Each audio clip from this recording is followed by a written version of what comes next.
Our next guest is a Tony-winning, Oscar-nominated actor you know from movies like Brazil and The Two Popes, as well as Game of Thrones. He received 2 Emmy nominations this year for his work in The Crown and Slow Horses. New episodes of Slow Horses premiere Wednesdays on Apple TV+. Let's take a look.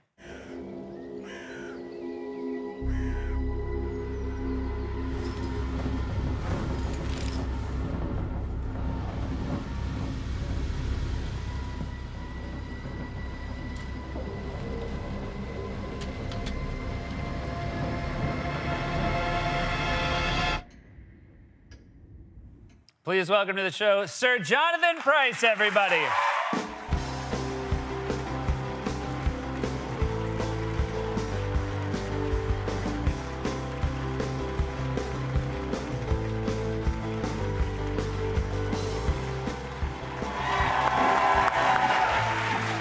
Welcome to the show. It's such an honor to have you. Thank you. Thank you. Actually, it's a real surprise for me earlier that Demi and I both brought our chihuahuas. You brought a chihuahua as well. You wanted... You have it with you. Sorry, Oh, my God, this is...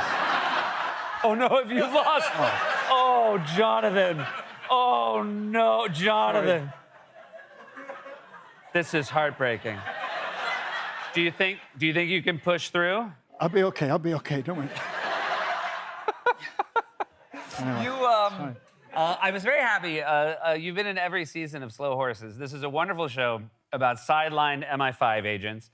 And you were a little housebound in the first 3 seasons, and now they finally let you be part of the action. Yeah, it's great, but I'm not complaining, because the first 3 series I worked mostly with Jack Lowden, who Wonderful was actor. extraordinary and a lovely, lovely young man, and he gives good grandson. Yes. Yes. And this season, things are happening, and I get to meet the rest of the cast, the people I watch it as if I'm part of the audience. Yeah. Because I don't meet these people. It's wonderful. And suddenly I'm in Slough House. I'm with Gary Oldman and Saskia Reeves, and yeah, it's great. I'm having a wonderful time. It's a fantastic ensemble show. The Crown is, of course, another fantastic ensemble show. And again, you're playing a grandfather in that as well. Yep. This is exciting for you. The grandfather years. The grandfather years. Yeah. Is it true that you had originally planned on retiring at age 60? Well, I said it, I was much younger when 60 was old. Yeah. And because I'd be on set or in the theatre with older actors, that the crew and younger actors were kind of patronizing and being kind to or not being kind to. And I would find myself, if we had someone who'd been very well known when they were younger, when I was younger, I would say, you do realize who he is, don't you? Or in that case, who he was. And I didn't want to be the guy that they would say, you see, that you do realize who he was. He was in The Crown. And, so anyway, I got past 60, and it's been... It gets better because you're certainly less competitive. Well, there are fewer people to be competitive with. That helps. It helps, yeah. You don't strike me... Another one bites the dust. If I see... By the way, now when any one of your contemporaries go, if there's any foul play... That'll be me. I'll be there. You do not strike me as someone who is competitive by nature, but you were nominated... Oh, am I wrong? Nominated for both The Crown and Slow Horses this year. Congratulations. Yeah. Thank you. That's fantastic. I imagine you find out about both nominations on the same day. Where were you when you got the news? Well, I was actually on holiday in France, and we were having lunch and with 2 friends, my wife, Kate. And I kept my phone next to me because I knew it was going to be that day.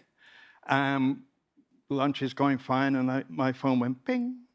And oh, I've been nominated for an Emmy. We carried on with lunch, and ping. Oh, I've been nominated again. So, yeah, it was very, very nice. I didn't expect it. I'd missed out the previous years. But, it's been great. We had one of my Emmys. This is a spoiler alert. I've already lost one. Yeah. You Yeah. were there, the Creative Arts Emmys. Yeah. And so that was for Slow Horses. Guest actor. Yeah. Yeah. You're already. Well, there's no easy way to say it. You're already a loser. I know. Yeah. It's hard. It's hard. But I did. I had a great night, and I got to meet some great people. I got to meet Kristen Wiig, who I'm a big fan of hers, and she said she was a big fan of mine. So that's always nice to hear. It's nice to come to America and have an ego boost. Yes. Great. Well, I wanted That's to ask why I'm about here, actually. It's just Trust me. We aim no to other please. reason. We aim to please. Oh, I've heard you. And again, these are your words. I have heard you describe yourself as a praise whore. Yeah, it's true. Yeah. It's true. You like it? Well, it's the reason I got into acting. And did you have other paths that you thought you might follow? Well, I went to art school when I was 16, and then I trained to be an art teacher. And at the college I went to, you had to do a subsidiary course, and I was told the easiest course to do, that required the least amount of work, was the drama course. So I signed up for that, and it turned out to be true. And but a tutor from another college saw me act, and he'd been a professional actor, and he said, "Have you ever thought of acting?" And I said, "No." And he said, "Well, I think you should. And I think you should go to RADA, the Royal Academy." And so he sent off for the papers, coached me through a couple of speeches, and I was accepted. And I began to learn about theatre then and learn about acting.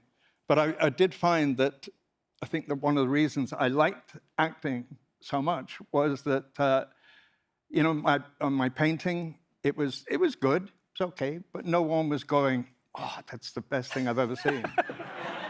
Whereas acting, they go, you know, "Yeah, well done." Yeah. So I thought, I like this side of it. Yeah. Yeah. You and me both. Yeah. I'm not saying I'm any different than that. It's nice to be in front of an audience. Yeah. What was your first play that you did at RADA? I don't remember. Yeah, well. No. I remember my last play. Which was? Yes. It's a play called Rider Cock Horse. Okay. And you, please. And you, Sorry, I can't do anything about him. It's awful. Can't bring him anywhere. your people. And you get to have some kind of say in what your final show is going to be, because agents and casting people come to see it. And I chose this play because it was one man and 4 women. So they could not avoid seeing me. You know? And it happened that the director of the Everyman Theatre in Liverpool came to see that show and left a note and at the stage door. He actually, I discovered, left at the intermission. But he left the note saying, "There's a job for you at the Everyman if you want it." Wow. So I left college and started a couple of months later at the Everyman, That's fantastic. where I stayed for 2 years. What a start to things. You're in The Crown. You also did Meet the Queen. I did meet the Queen. Yeah. You had an audience with the Queen. There you are. And I'm wondering what, you know, obviously you don't have a lot of time, but what was your conversation with the Queen? Well, you're not really supposed to say anything. You have to wait until they speak to you. But Yeah. I thought, sod that. So I'd just been doing a play which you might know, Edward Albee's The Goat. Yes. Where it's a 50-year-old man who admits to having an affair with a goat. Yeah. And it's not just about that. It's about so many other things. Sure. You know. But like a lot of the people who buy tickets are there for that part. Yeah. Oh yeah. So I said to her, actually, I said, we have met before, and you came to see, I think it was a musical. It might have been Miss Saigon or something. Yeah. And I said, actually, you should come and see the play I'm doing now. Yeah. What's that? It's called The Goat. Oh. And I said, yeah, it's about a 50-year-old man who has a love affair with a goat.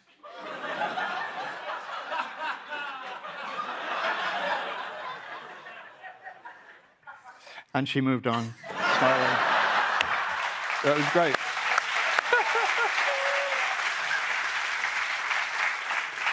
And I'm sure afterwards somebody came up to you and was like, "That's why you're not supposed to talk to the queen."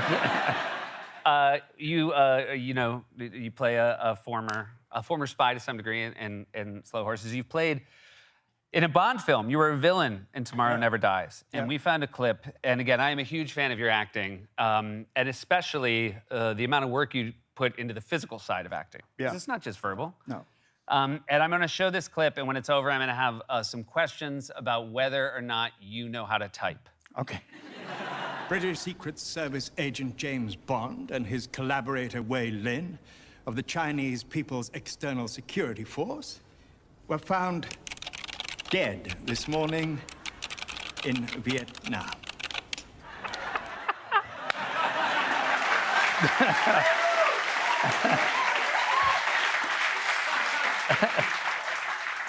That's how I play the piano as well. I will say, the joy of playing a Bond villain is the flourishes you put into it, but nobody has ever typed more evilly. Yeah. No, you got me there. Yeah. No research. You also did me a great favor a few years ago. I work on a show called Documentary Now. I wrote an episode called How They Throw Rocks, and you played basically just a journalist talking about this Welsh sport of rock throwing. And I can't imagine you knew much about it when we asked you if you would do it. No, it was something that I'd never heard of it, actually. Yeah. That's still the case with most people. Yeah. In fact, I've only just rediscovered it because I hadn't seen it. Yep. I've just watched it in the dressing room. And it's good. Thank you. Yeah. Well, you're very good in it. It's good. It was very special to me. Rhys Thomas, who's one of our directors, we were filming in Wales, but we were shooting Wales for other places. Yeah. And I said, since we're doing it in Wales and you're Welsh, I'm going to write an episode that takes place in Wales. And he said, I insist that it's an all Welsh cast. And when you watch it, you'll know that every single person in it is Welsh. So it was very important. It helped us get the other Welsh actors once we had someone of your stature. Oh, great. So thank you. Yeah. Did Tony Hopkins turn you down? He did, yes. He did, yeah. Like a very fast no. Yeah. I did Two Popes with Tony. Yes, of course. Oscar nominated. Yeah, he was as well, yes. Yeah. But the great thing between us, rivalry between us, not that I'm competitive, but I was #1 on the call sheet. Really? You were the first Pope? And he was #2. Wow. And I'd have breakfast with him most mornings in Rome. I'd approach him towards the table. He'd go, morning #1. And I go, morning #2. And that would go on. And then he made big signs for his trailer that he was actually #1 and all this sort of stuff. Well, to each their own, right? Yeah. Yes, Yeah. you have to support an actor's Yeah. ego. Hey, this has really been special to talk to you. Thank you so much for being here. And I have your gratitude. Thank you. Jonathan Pryce, everybody. New episodes of Slow Horses stream Wednesdays on Apple TV+. We'll be right back.